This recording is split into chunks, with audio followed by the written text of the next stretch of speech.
प्यारे बच्चों नमस्कार। कंट्रोल चार्ट के इस लेक्चर में आप सभी का बहुत बहुत स्वागत है। आज का जो बेसिक लेक्चर हमारा है कंट्रोल चार्ट की लिमिट के बारे में है कि टाइप ऑफ कंट्रोल चार्ट्स और फिर उसके लिमिट को हम कैसे बेसिक फाइंड आउट करते हैं, कि उस कंसेप्ट को यहाँ पे बिल्डअप करने का प्रयास करेंगे। और कंट्रोल चार्ट कैसे ड्रॉ करते हैं।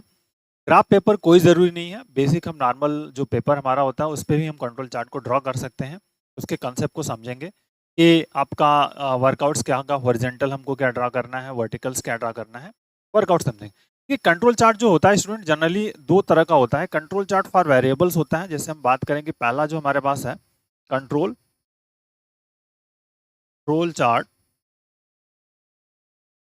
For variables. अब कंट्रोल चार्ट वेरिएबल्स में हमारे पास जो वर्कआउट्स आता है स्टूडेंट बहुत इंपॉर्टेंट है कि आपका जो मिलता है इसमें आता है मीन, ठीक है, मीन या फिर एंड रेंज चार्ट। क्या आता है? Mean and range chart. ध्यान रखिए, that is important.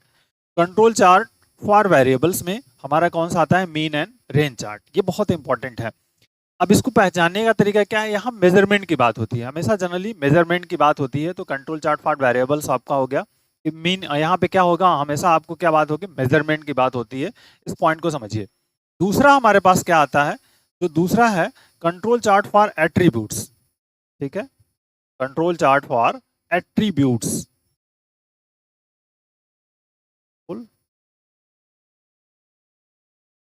For attributes, ठीक है। अब ये नॉर्मली तीन तरह का होता है, इसको समझिए। ये कैसा होता है? नॉर्मली थ्री टाइप्स का होता है जो इसमें फोकस करेंगे। तो इसे फर्स्ट होता है आपका पी चार्ट, ठीक है। दूसरा होता है आपका एनपी चार्ट। तीसरा आपका होता है सी चार्ट। बेसिकली हम इन्हीं पर ही फोकस करते हैं, ये मेन इसके चार्ट हैं। देखिए, इस वाले को हम कहते हैं फ्रैक्शन डिफेक्टिव कहते हैं, that is the fraction defective.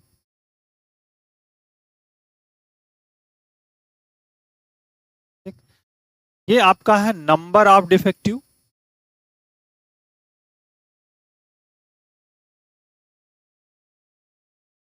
और यहां बात होती है नंबर ऑफ डिफेक्ट की, ठीक। ये बहुत इंपॉर्टेंट कीवर्ड्स हैं। इसको पहचानने का, जब हम कोई क्वेश्चंस हमको दिया हो तो हम कैसे कि पहचाने कि हमको कौन सा चार्ट अप्लाई करना है। तो कंट्रोल चार्ट फॉर एट्रीब्यूट्स में बहुत इंपॉर्टेंट होता है कि जब कभी पी चार्ट की बात होगी तो उस क्वेश्चन में फ्रैक्शन डिफेक्टिव की बात होगी, एवरेज परसेंटेज ऑफ डिफेक्टिव्स की बात होगी। ये आपको ध्यान रखना है। ये बहुत इंपॉर्टेंट है कि वर्कआउट्स में कि हम पी चार्ट या एनपी चार्ट या पी जो सी चार्ट है उसको हम कैसे पहचानेंगे कि how to apply particular that questions, कि हमको पी चार्ट अप्लाई करना है, एनपी चार्ट अप्लाई करना है, या तो सी चार्ट को अप्लाई करना है। समझ में आ रही बात? जब पी चार्ट आपकी बात होगी तो वहां पे आपको फ्रैक्शन डिफेक्टिव की हमेशा बात की जाएगी, ठीक है। दूसरा एनपी चार्ट होगा तो वहां नंबर ऑफ डिफेक्टिव की बात होगी। सी चार्ट होगा तो नंबर ऑफ डिफेक्ट्स की बात होगी। सी चार्ट का मतलब है कि जैसे आप कोई ऑफिस है या कोई लाइब्रेरी है तो उसमें नंबर ऑफ मिस्टेक्स कितने होते हैं। हम कहते हैं कि वीकली नंबर ऑफ मिस्टेक्स 2 होते हैं, 0 होते हैं।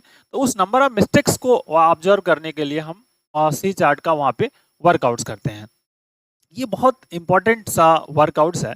अब इसके लिमिट को हमको अंडरस्टूड करना है कि लिमिट क्या होती है और इसको कैसे हम वर्कआउट में लेके आएंगे। तो चलिए आइए देखते हैं, हर एक पॉइंट्स को समझेंगे। थोड़ा टाइम लगेगा बट आपको बेसिक फंडामेंटल इसका कंसेप्ट डेवलप हो जाएगा। चलिए देखते हैं। देखिए, कंट्रोल चार्ट फॉर वेरिएबल्स में हम पहले आएंगे मीन एंड रेंज चार्ट्स, ठीक है। तो कंट्रोल लिमिट्स में आएंगे हम, control limits for mean and range charts, ठीक है। Control limits for control limits for mean and range, that is the important। पहला हम इस पर फोकस करने वाले हैं कि control limits of mean and range charts क्या होता है। ये बहुत इंपॉर्टेंट है वर्कआउट्स हमारा, इसको कि हम यहाँ पे करेंगे। ठीक है स्टूडेंट्स, समझते हैं। देखिए अब इसमें डेटा आपको चाहिए, control for mean and range charts के लिए हमको डेटा की जरूरत होगी। तो पहला आपको सैंपल नंबर दिया रहेगा, जो भी सैंपल नंबर्स आपके पास हो 1 to n, मतलब 1 to 10, इसका सैंपल साइज जो होता है 4 5 हो सकता है, 5 और 6 हो सकता है, ये ध्यान रखिएगा। कंट्रोल लिमिट्स में जो सैंपल साइज की बात होती है, ठीक है, 5 और 6 भी हो सकता है, या बहुत मतलब बहुत ज्यादा नहीं होता, छोटा ही होता है। ठीक है, इसको ध्यान रखिएगा, दैट इज इंपॉर्टेंट। अब सैंपल नंबर मीन आपको दिया रहेगा, किसी भी हर एक सैंपल का मीन दिया रहता है। जैसे आपने कहीं डिफरेंट डिफरेंट प्लेस से सैंपल को कलेक्ट किया, तो सैंपल 1 का मीन क्या है, सैंपल 2 का मीन क्या है, सैंपल 3 का मीन क्या है, वो मीन आपको ऑलरेडी यहाँ पे गिवन रहते हैं। ये ध्यान रखना है कि मीन आपको गिवन रहेगा। इफ अगर mean is not given, so you can find out first mean. ठीक है, क्योंकि हमको एवरेज मीन की जरूरत है, mean average mean of mean की जरूरत होती है। यहाँ पे समझिए, जो मीन दिया है उसके एवरेज की हमको यहाँ पे जरूरत पड़ने वाली है। तो कंट्रोल लिमिट्स या control limits for mean and range chart के लिए ये बहुत इंपॉर्टेंट कीवर्ड्स हैं। तो मीन आपको दिया रहेगा, रेंज दिया रहेगा। अब आपको सबसे पहले फाइंड करना होता है एवरेज मीन। तो एवरेज मीन, अब आपको मीन कैसे फाइंड करते हैं, नॉर्मली आप जानते ही हैं। और वर्कआउट्स क्या होगा, एक्स बार आपको फाइंड करना है। तो ये जो सैंपल मीन दिया हुआ है, मतलब it is the x1 plus x2 plus x3 plus up to dot dot करके एक्शन तक, और टोटल नंबर ऑफ साइज कितना है सैंपल, या टोटल नंबर ऑफ सैंपल कितने हैं, n है। तो ये आपका एवरेज मीन यहाँ से निकल जाएगा। समझ में आएगी बात आपको, पहला ये फाइंड आउट हो जाएगा। अब उसके बाद की बात करते हैं। अब उसके बाद हम निकालेंगे एवरेज, रेंज निकालेंगे, एवरेज ऑफ रेंज। ठीक है, मीन ऑफ रेंज निकालेंगे। तो मीन ऑफ रेंज भी सेम टाइप से निकलेगा, R1 plus R2 plus up to Rn जाएंगे और डिवाइडेड बाई। ठीक है, that is important. 2 points clear हो गए। पहले आपको क्या फाइंड आउट करना है, मीन बार फाइंड करना है। उसके बाद आर जो मीन है, रेंज है, उसका मीन फाइंड आउट करना है। फिर उसके बाद कंट्रोल लिमिट्स पे अब हम फोकस आउट करेंगे। ठीक है, तो आइए कंट्रोल लिमिट्स की बात करते हैं। तो इधर हम मीन चार्ट ले 2 लाइंस बनाएंगे। एक इस साइड में हम फाइंड आउट करेंगे कंट्रोल चार्ट फॉर मीन। ठीक है, कंट्रोल लिमिट, तो इधर मीन की कंट्रोल लिमिट्स लिखेंगे, इधर किसकी लिखेंगे, रेंज की, रेंज आर की। ठीक है, कंट्रोल लिमिट्स को यहाँ पे राइट अप करना है। तो अब देखिए इसमें 3 तरह की लाइंस पे फोकस आउट होता है स्टूडेंट। पहला होता है सेंट्रल लाइन, क्या कहते हैं उसको हम, सेंट्रल लाइन, मतलब सीएल कहा जाता है। समझ में आई बात, सेंट्रल लाइन मतलब इसको कहा जाता है सीएल। ठीक, तो इसकी वैल्यू इधर जो मीन की बात करेंगे तो ये एक्स एवरेज ऑफ मीन के इक्वल्स होता है। सीएल को क्या कहते हैं, सेंट्रल लाइन। ठीक, अगला आता है यूसीएल, इसको क्या कहा जाता है, अपर कंट्रोल लिमिट्स। क्या कहते हैं, अपर कंट्रोल लिमिट। तो अपर कंट्रोल लिमिट्स, इसका फार्मूला होता है सिंपली एक्स बार मी एवरेज मीन प्लस A2R। ठीक, तीसरा आता है आपका LCL, लोअर कंट्रोल लिमिट्स। तो एक्स बार होगा और जो इसमें ऐड कर रहे हैं उसी को माइनस कर देते हैं अपर कंट्रोल में, तो A2R बार। अब A2 की वैल्यू हमको टेबल से देखनी है, और वो कैसे देखते हैं, जो सैंपल साइज जो दिया रहता है उसके अकॉर्डिंग हम इसकी वैल्यू को टेबल वैल्यू से देख लेते हैं। समझ में आई बात, हियर आ जाइए। अब यहाँ पे जब बात करेंगे तो यहाँ पे सेंट्रल लाइन की बात होगी, तो सेंट्रल लाइन होगा यहाँ पे एवरेज आर बार के इक्वल्स होगा। यूसीएल की बात जैसे ही करेंगे तो यूसीएल हो जाएगा आपका, ध्यान रखिएगा, दिस इज द D4R बार, और LCL जो होता है D3R बार होता है। That is important. तो ये आपका वर्कआउट्स हो गया कि मीन, सेंट्रल लाइन और A2, D3, D4 की values see in table, table से उस वैल्यूज को यहाँ पर देख लेंगे कि जो इसकी वैल्यूज क्या होती है, टेबल वैल्यू हम कैसे फाइंड आउट करते हैं। ओके, समझ में आ गई बात आपको, एवरेज लिमिट्स क्या होगी, वर्कआउट्स क्या होगा। अब अगर इसका हमको फिगर बनाना है, ध्यान रखिएगा, दैट इज द इम्पोर्टेंट। तो फिगर कैसे बनेगा उस पॉइंट को समझते हैं। देखिए जब हम फिगर की बात करेंगे तो 3 तरह की लाइंस के बारे में हमको डिस्कशन नॉर्मली यहाँ पे करना है। तो हियर आपका इधर रहेगा और नॉर्मली हियर। ठीक, अब देखिए जब यहाँ पे हम बात करेंगे इस हॉरिजॉन्टल, तो इधर आपका हमेशा आता है सैंपल नंबर। क्या आता है? Sample number. ध्यान रखिएगा, सैंपल नंबर 1 2 3 अप टू जितना नंबर ऑफ सैंपल दिया रहेगा उसको हम करेंगे। इस साइड में आता है, जैसे अगर मीन का निकाल रहे हैं तो इधर आके आएगा मीन, मीन वैल्यूज आएगी। क्या आएगी? Mean value. ठीक है, ये ध्यान रखना, दैट इज इंपॉर्टेंट। फिर क्या मिलेगा आपको? मीन वैल्यू मिलेगा अपर। ध्यान रखिए, दैट इज द इंपॉर्टेंट की। अब अगला पॉइंट्स क्या होगा? अगला पॉइंट हमारे पास है सीएल। तो सीएल कहीं इधर ड्रा होगा और वो हमेशा स्ट्रेट लाइन से ड्रा होगा, दैट इज द सीएल। ठीक, अपर कंट्रोल लिमिट इसके ऊपर आएंगे, लेकिन ये डॉट डॉट लाइन से हमेशा ड्रा होता है। इस पॉइंट को ध्यान रखिएगा, यूसीएल। और एलसीएल भी इसी के नीचे होगा, that is the important LCL. LC, ये डॉट डॉट लाइन से ऑलवेज ड्रॉ करते हैं। अब कंडीशंस है, यदि सभी पॉइंट्स जब हम प्लॉट करेंगे, if all points lie between upper and lower control limits, मतलब lie between limits, then you can say that कि जो भी प्रोडक्शन हो रहा है वो अंडर कंट्रोल्स है। ठीक है, इफ सम पॉइंट्स आउटसाइड, ठीक है, सम पॉइंट आउटसाइड है, तो हम कहेंगे उस पर्टिकुलर पॉइंट्स पर या उस पर्टिकुलर सैंपल में जो है कुछ खराबी है जिसकी वो बाहर जा रहा है, उसमें हमको इन्वेस्टिगेशन करने की जरूरत है। ठीक है, समझ में आ रही बात? इसी तरह यहां पर हम बनाएंगे रेंज के लिए, तो वो भी सेम वाला होगा। तो ये मीन आपका हो गया, जो इसमें हम कहेंगे, तो that is the mean chart है ये आपका। और similarly you can draw range chart. ठीक है, सिमिलरली हम क्या कर सकते हैं, यहाँ पे रेंज चार्ट को ड्रॉ कर सकते हैं इस तरह से। सेम कंसेप्ट रहेगा, इधर आपका हमेशा सैंपल नंबर रहने वाला है, इसमें कोई बदलाव नहीं होगा। ठीक है, इधर, और इधर जो वैल्यूज होगी इधर रेंज की आ जाएगी, रेंज वैल्यूज हो जाएगी। ठीक है, और बाकी यहाँ पे आपका मिडिल्स में आपका सीएल हो जाएगा, टॉप पे चला जाएगा यूसीएल। ये सीएल हमेशा स्ट्रेट लाइन होती है, और ये हो जाएगा आपका यूसीएल, और नीचे आ जाएगा एलसीएल। और फिर इसके अकॉर्डिंग हम पॉइंट को प्लॉट कर लेंगे। समझ में आ गई बात आपको? That is important. तो ये आपका इस लिमिट्स के बारे में अकॉर्डिंग से हम इसको समझ पा रहे हैं।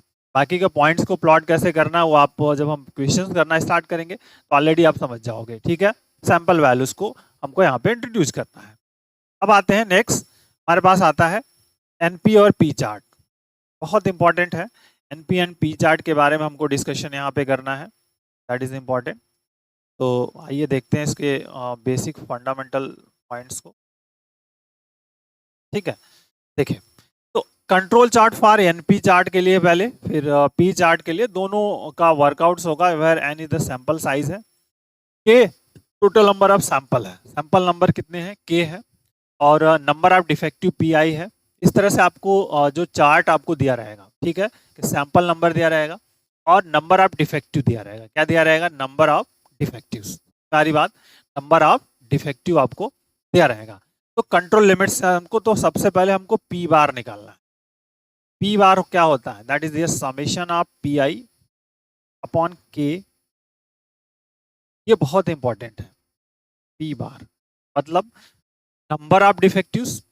ठीक है, नंबर ऑफ डिफेक्टिव, समझ में आई बात? पी आई क्या हुआ? Number of defective, sum of number of defective divided by total number of items of all samples. समझ में आ रही बात? Total number of item of all sample. जैसे मान लिया 2 सैंपल है, समझ में, 2 सैंपल है और हर एक सैंपल में 10 आइटम्स हैं। समझ में आ रही बात? 2 सैंपल लिया आपने, हर एक सैंपल में कितने हैं? 10 आइटम्स हैं। तो 10, उस सैंपल का साइज कितना हुआ? 10।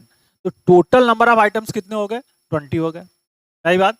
2 samples, each sample have 10 items, तो टोटल नंबर ऑफ आइटम्स कितने हो गए? इस, तो यही कह रहा है पी बार जो होगा sum number of defectives divided by K. सही बात? के क्या है? Total number of sample. N क्या है? Sample size. N is the sample size है, जो भी जितने सैंपल होंगे सबका सैंपल का साइज है, सबके बराबर सैंपल साइज होंगे, कोई भी अलग अलग डिफरेंट नहीं होगा। क्लियर? चलिए, दैट इज द लॉजिक। के है क्या? एन के के बारे में क्या है? Total number of sample, total number of sample. ठीक है, तो यहाँ पे क्या हो गया, इसका मतलब हो गया कि sum of defective divided by total number of items, total पर ऑफ, ठीक, दैट इज इंपॉर्टेंट। तो अब हम यहाँ पे निकालते हैं दैट इज हियर, तो पहले निकालेंगे, next is the NP bar find करेंगे। एनपी बार आप फाइंड आउट कर लेंगे, जो भी फार्मूला होगा यहाँ से एनपी बार कैलकुलेट कर लेते हैं, ठीक है। तो पहला हमारा टारगेट यही है कि फाइंड द एनपी बार, सही बात, दैट इज द इम्पोर्टेंट। अब हम कंट्रोल लिमिट्स की बात करते हैं। कंट्रोल लिमिट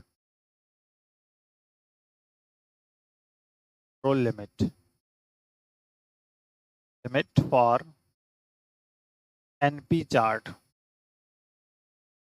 ठीक। एनपी चार्ट के लिए कंट्रोल लिमिट्स की बात करनी है, तो पहला सेम पॉइंट ऑफ व्यू, पहला आपका क्या आएगा, कंट्रोल लिमिट्स किसका, सिंपल, देखिए पहला आएगा CL, central limit, central line जो होता है, ठीक है, सेंट्रल लाइन होता है, दैट इज ये हो जाएगा एनपी बार के इक्वल, पहला, दैट इज इम्पोर्टेंट। दूसरा आता है यूसीएल, अपर कंट्रोल लिमिट्स, तो आता है this is NP bar plus 3, ठीक है, बहुत इंपॉर्टेंट सा task, 3 under roots NP bar 1 minus P bar, that is the formula, ठीक है, इसका अपर कंट्रोल लिमिट्स का। एलसीएल लोअर कंट्रोल लिमिट, जितना आपने ऐड किया उतना ही इसमें माइनस कर देंगे, NP bar minus 3 the roots NP bar 1 minus P bar, ठीक है, बहुत बेसिक सा फार्मूला है। तो upper and lower control limits का वर्कआउट्स हो गया कि control limits for NP chart क्या होगा, क्लियर हुआ, ये 3 फार्मूले हैं। पी बार के बारे में आपको हमने यहाँ पे समझ लिया, अंडरस्टूड है। कभी कभी सिग्मा के बारे में यहाँ सिग्मा लिख देता है, तो कोई ऐसा इशू नहीं है, 3 सिग्मा लिख देगा, दैट इज इंपॉर्टेंट। इसका चार्ट कैसे प्रिपेयर होगा, ये ध्यान रखना आपको कि चार्ट कैसे प्रिपेयर करते हैं। चार्ट प्रिपेयर करने का तरीका सेम है जैसे हमने ऊपर किया था। इधर आपका क्या आएगा, सैंपल नंबर आएगा, सैंपल नंबर्स यहाँ पे मिलने वाले हैं। इधर ध्यान रखना है, इधर हमको लिखना है नंबर ऑफ डिफेक्टिव, लिखना है नंबर ऑफ डिफेक्टिव, सही बात। इधर हमको क्या राइटअप करना है, नंबर ऑफ डिफेक्टिव्स। ये बहुत इंपॉर्टेंट कीवर्ड्स है, क्योंकि जब हम पी चार्ट बनाएंगे तो वहाँ फ्रैक्शन डिफेक्टिव्स लिखेंगे, यहाँ पे नंबर ऑफ डिफेक्टिव लिखेंगे, ये इंपॉर्टेंट है। बाकी आपका यहाँ पे मिडिल्स में आपका आ जाएगा सीएल आ जाएगा, इधर टॉप पे जो बात करेंगे तो यहाँ पे आ जाएगा आपका यूसीएल आ जाएगा, और इधर डिनोमिनेटर्स में बात करेंगे तो क्या आ जाएगा, एलसीएल आ जाएगा, ठीक है, दैट इज इंपॉर्टेंट। अगर सपोज किसी केस में if LCL equal to negative, ठीक है, LCL आपका क्या आता है, निगेटिव आता है, lower limits control limit negative आती है, उस केसेस में आपको क्या करना है, तो taken LCL is equal to 0, ये ध्यान रखना है, क्योंकि नंबर ऑफ डिफेक्टिव जो होता है कभी भी निगेटिव नहीं होगा, उस केसेस में अगर LCL निगेटिव आता है आपका, उसको आपको क्या लेना है, 0 कंसिडर, ठीक है बेटा, क्या कंसिडर करना है, 0 कंसिडर करना है, ठीक है, फार्मूला समझ में आ गया। चलिए नेक्स्ट आते हैं, लो अब आप हमारा आता है पी चार्ट, ठीक है, control limits for P chart,